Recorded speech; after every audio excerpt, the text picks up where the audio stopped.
So sample problem. C2H6 is burned with 50% excess air. Conversion of C2H6 is 90%. Of the C2H6 that reacted, 25% ethane formed CO, the balance formed CO2. So only 90% daw yung nag-react. Pero from the total 90% react, 25% of that formed CO and then the rest formed CO2. Calculate the composition of the flue gas on a dry basis. Calculate it in wet basis. And moles of water per moles of dry flue gas. So in here, guys, let's use our basis muna. 100 moles of the fuel, C2H6. Siya yung feed natin na fuel. So with that, let's draw the process flow diagram. So we have a burner. Kasi combustion siya. Fuel. And then, of course, you have the water vapor. And you have the products of combustion. The other products of combustion. So what do you have in the feed? In the feed, let's just say number of moles of initial number of moles of C2H6 and then number of moles of A, siya yung air. Ito naman, number of moles 1 tayo, CO2. CO. Ano ba yung mga iba pang products? Siyempre, may unburnt na C2H6 kasi not all of it burned completely. Oxygen, nitrogen, present, and water vapor. Dito na lang natin ilagay yung water vapor. The H2O. Okay. So, ano yung mga alam natin? Ito, 50% excess air, etc., etc. So we can see here that this is 50% in excess yung air natin. And if we react here, C2H6 reacts with oxygen to form CO2, CO, H2O, at saka may nitrogen. Okay. So let's just write this as line number 1. This is line number 2. This is for the complete combustion. This is for the incomplete combustion. And take note that, guys, again, what is the total conversion of them combined? What's the total conversion? 90% conversion of C2H6. So percent conversion C2H6 is 90% yung total. And then, all right. So ito ang given sa atin, 100. If I ask you guys, if it's 90% conversion, ilan yung matitirang C2H6 that is unreacted? Guys, how much C2H6 will be unreacted if 90% of it converted? There would be 10 left. Tama? Okay. Now, solve natin muna yung mga kailangang coefficients. C2H6 would react with oxygen to form carbon dioxide and water vapor for the complete combustion. Siya yung number 1.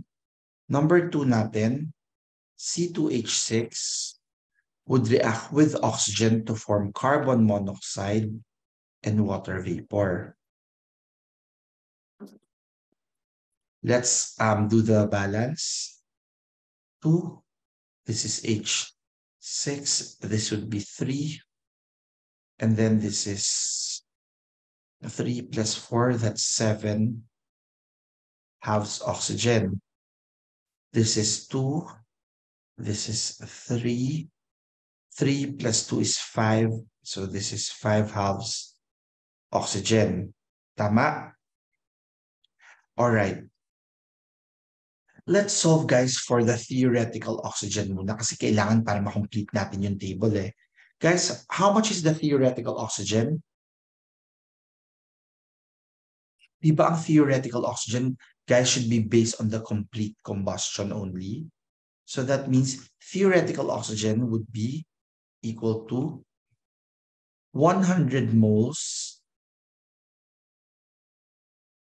C2H6, and based on the stoichiometry, for every 1 C2H6, ang theoretical oxygen ko is 7 halves O2. Right? What is this, guys? Isn't it? This is 350 moles of oxygen. Tama ba? Okay. Ang sinasabi, oxygen or air is fed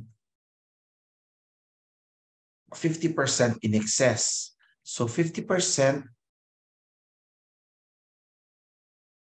excess O2 or air, pareho lang siya.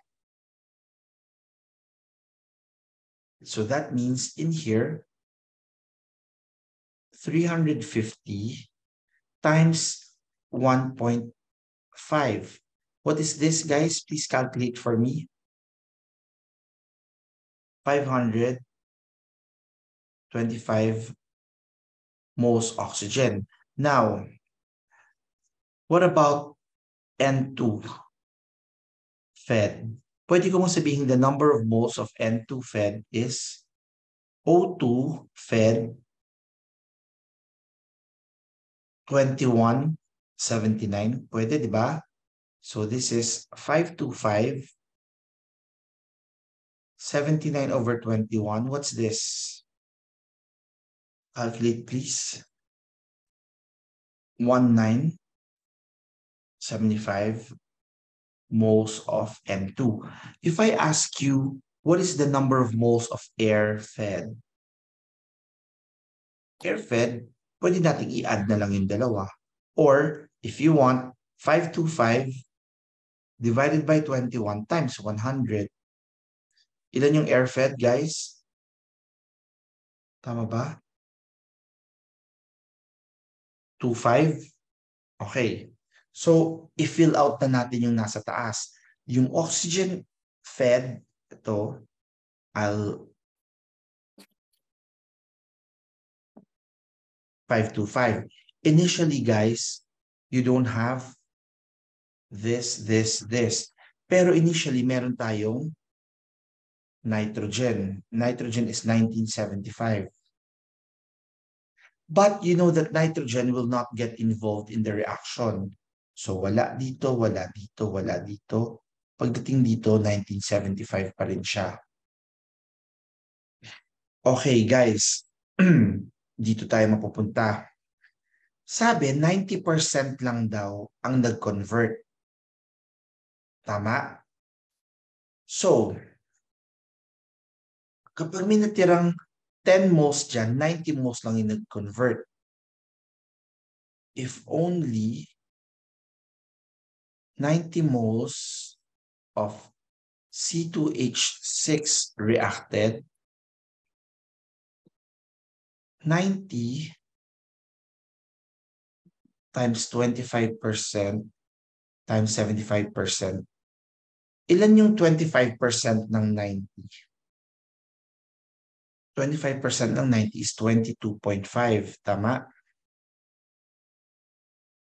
What about 75% ng 90?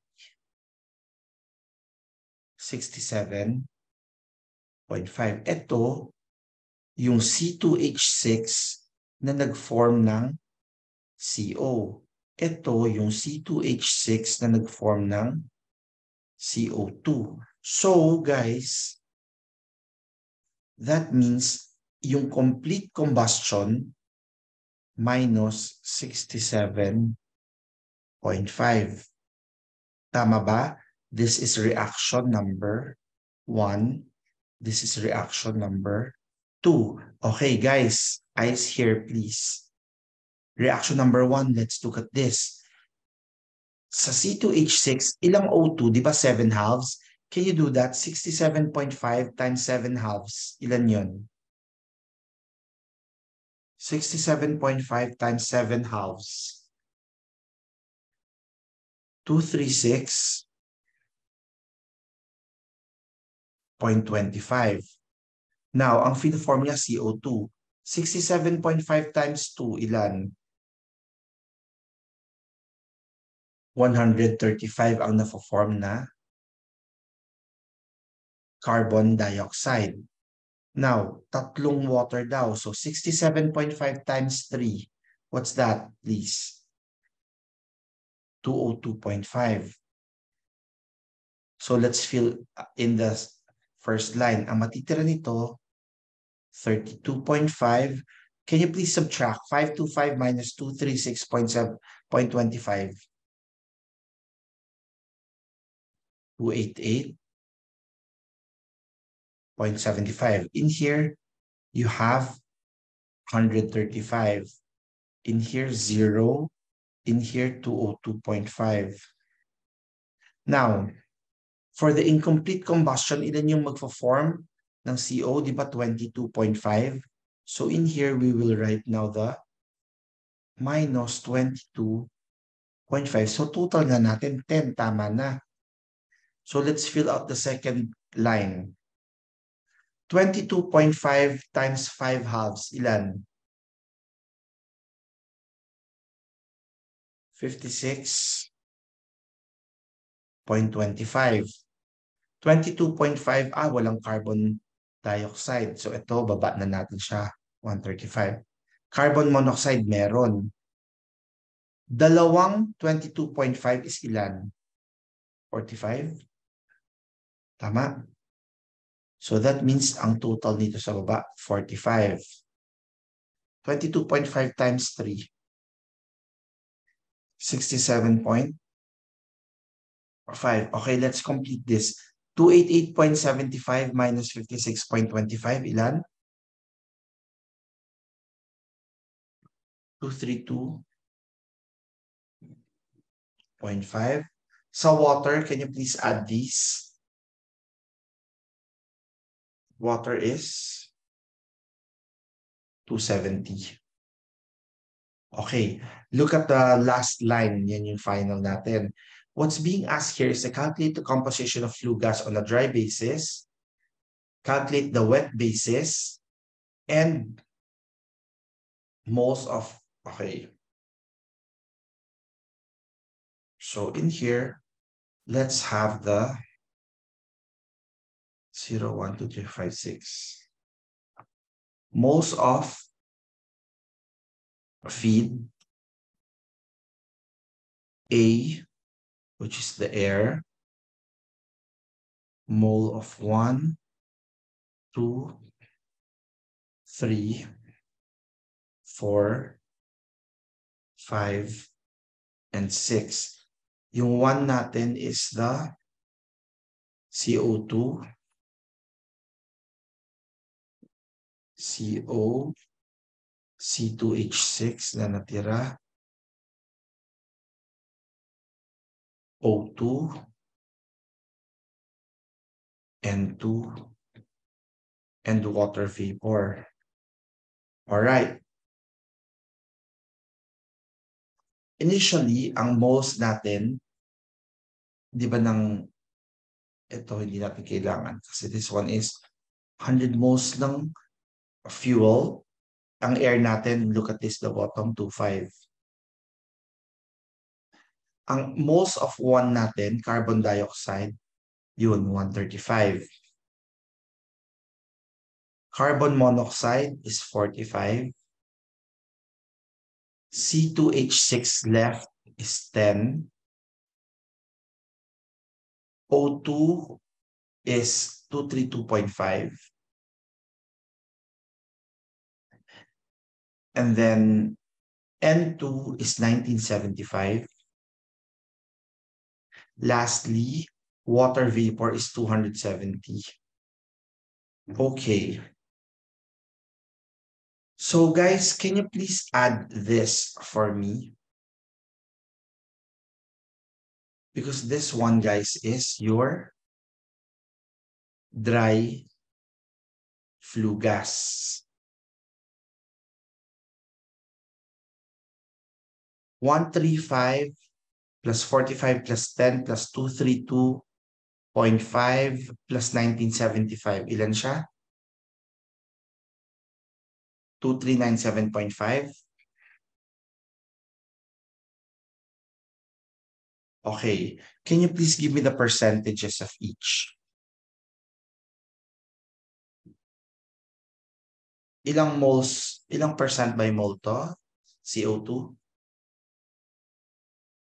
5.63. Next, CO, 1.88. Next, C2H6, 0.42. Next, O2, 9.7. Lastly, N2, 82.38, giving me 100%. Pero, that being asked, composition of flue gas on a dry basis. Also, you're asked to calculate wet basis. So, yun yung sinasabi niyo last time. So, from here, kailangan i-total ko pala hanggang dito. At yun, yung wet basis natin. Total hang 2397.5 plus 270. Ilan siya?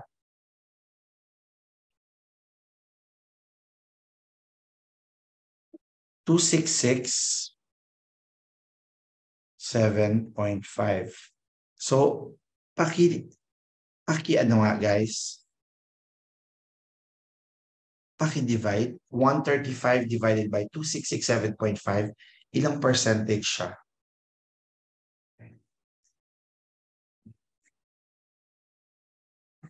5.06. Kasi kasama na yung water eh. Next, 1.69. Next, 0.37. Next, 8.72. Next,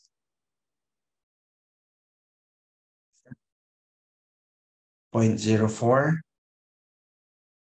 And lastly, 10.12, giving rise to 100%, just like this one. And lastly, you're being asked moles of water per mole of dry flue gas. Okay. Ilang moles ba yung water natin? Moles of water that we have produced is 270. So letter C, moles of water vapor produced per moles of dry flue gas.